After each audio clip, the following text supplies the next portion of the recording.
여호와 하나님이 뱀에게 이르시되 내가 이렇게 하였으니 내가 모든 육축과 들의 모든 짐승보다 더욱 저주를 받아 배로 다니고 종신토록 흙을 먹을지니라.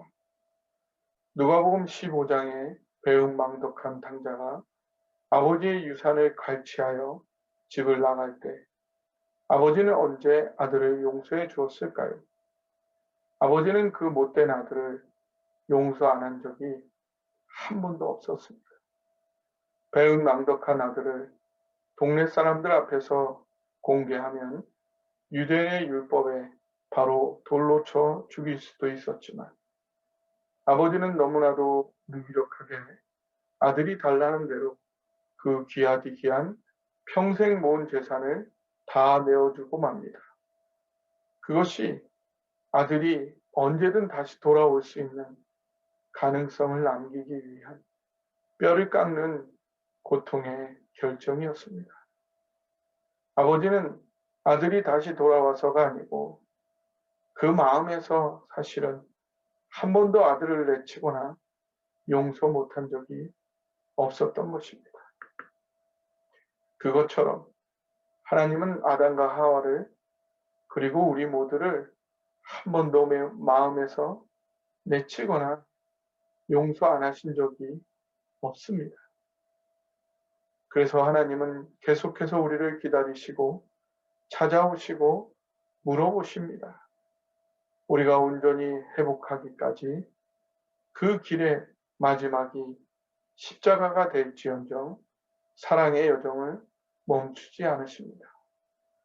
오늘 창세기에서도 그러한 하나님의 사랑을 확인할 수가 있습니다. 하나님은 인간이 온전한 구원에 이르지 못한 형편에서 그리고 하나님의 통치가 온전히 임하지 않는 상태에서 그나마 인생을 영위하며 살 수 있는 여러 장치들을 마련하십니다.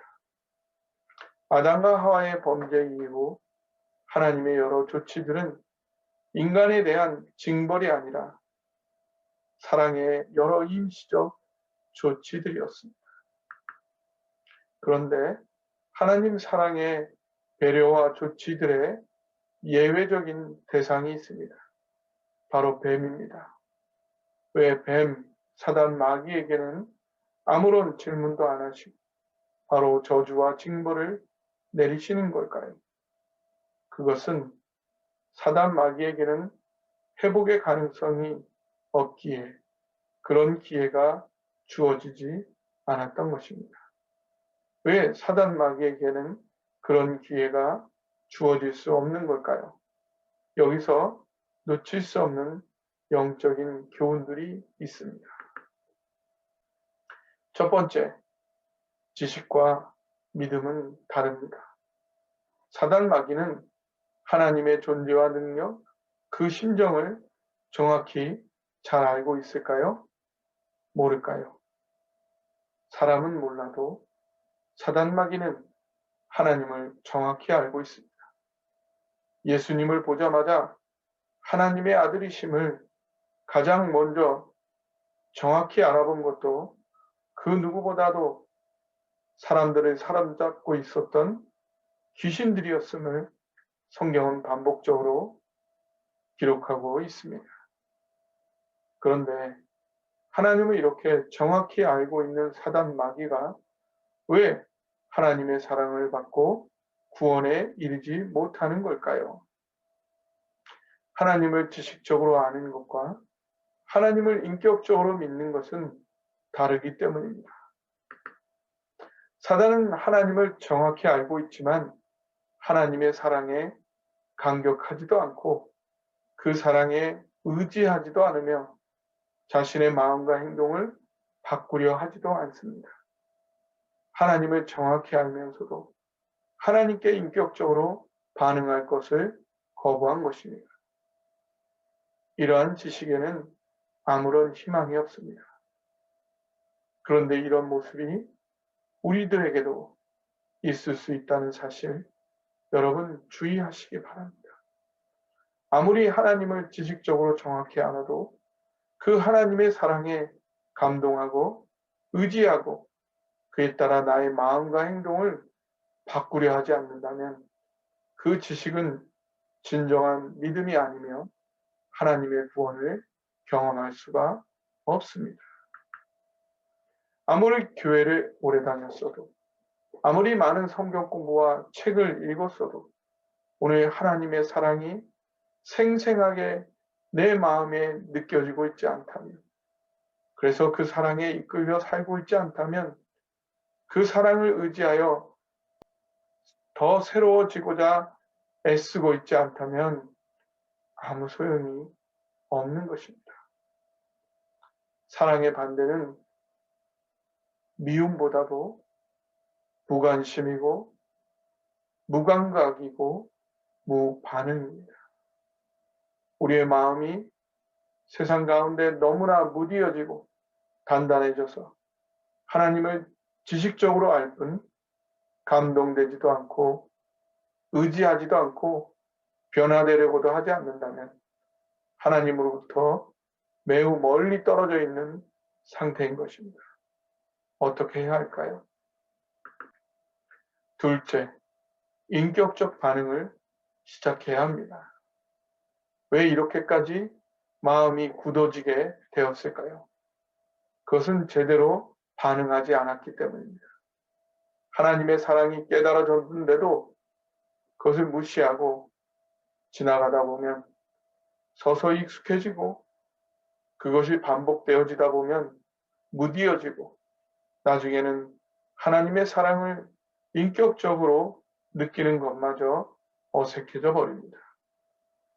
어떻게 해야 할까요? 지금부터 시작하면 됩니다. 하나님의 사랑 안에 나아오십시오. 예배와 말씀, 찬양과 기도로 하나님의 사랑을 추구하세요.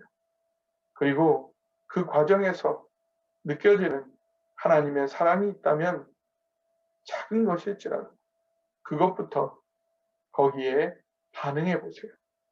기도로 고백하고 느낀 것을 글로 적어보고 성도들과 나누어 보고 깨달아진 대로 실천해 보세요. 작은 것이라도 반응을 하면요, 나의 인격적 감각이 깨어납니다. 그래서 더 많은 하나님의 사랑을 느낄 수 있게 됩니다. 그리고 그에 따라 반응을 하다 보면 점점 더 하나님의 사랑을 생생하게, 더 깊이, 더 풍성하게 느끼게 됩니다. 그러다 보면 하나님의 사랑이 나를 바꾸고 변화시키고 있음을 경험하게 될 것입니다. 셋째, 변화의 기회가 영원하지는 않습니다. 사단 마귀는 하나님을 정확히 알고 있음에도 거기에 인격적으로 반응하지 않기에 어떤 변화의 가능성도 구원의 기회도 주어질 수가 없었습니다.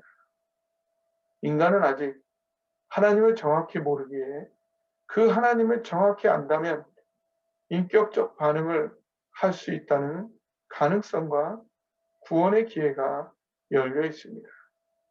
그러나 그 기회가 영원히 주어지는 것은 아닙니다. 우리에게 주어진 단 한 번의 인생 동안에 주어진 기회인 것입니다. 이 단 한 번의 인생 동안 하나님의 사랑을 경험해야 합니다.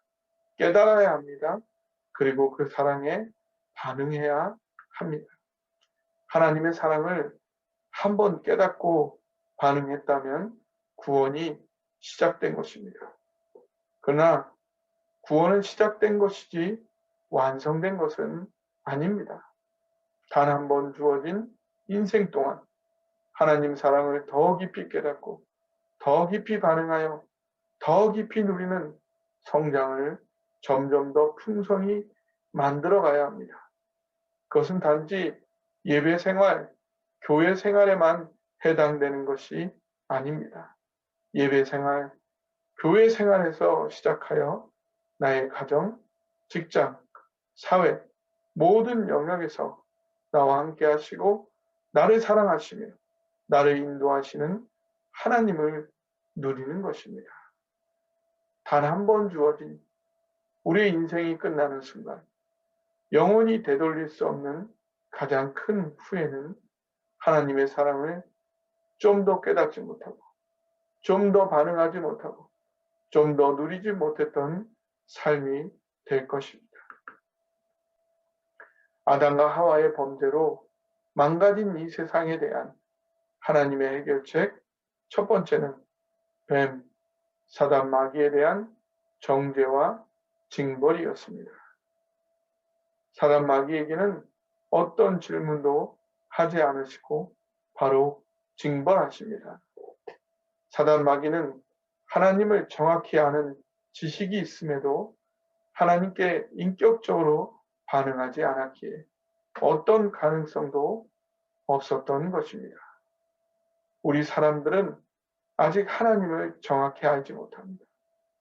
그러기에 하나님을 알아가는 단 한 번의 인생이 기회로 주어진 것입니다. 이 단 한 번의 기회 동안 하나님을 알아가야 합니다. 그러나 단지 지식적인 알무로 그쳐서는 안 됩니다. 하나님의 사랑에 대한 경험과 깨달음이 있다면 거기에 반응해야 합니다. 그 사랑에 감동하고 그 사랑을 의지하고 그 사랑에 힘입어 마음과 행동을 바꾸도록 최선을 다해야 합니다. 아직은 어색하고 서툴더라도 아는 만큼, 느낀 만큼, 할 수 있는 만큼 반응하는 것이 중요합니다.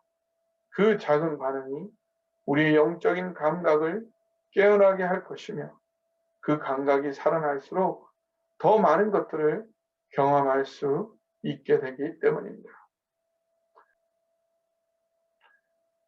단 한 번 주어진 인생 동안 하나님의 사랑을 온전히 깨달아 반응함으로 구원에 이르시고 구원에 이르렀다면 더욱 경험하고 더욱 반응함으로 하나님에 대한 온전한 암과 누림에 이르러 영원히 풍성한 누림에 이를 수 있기를 주님의 이름으로 축원합니다.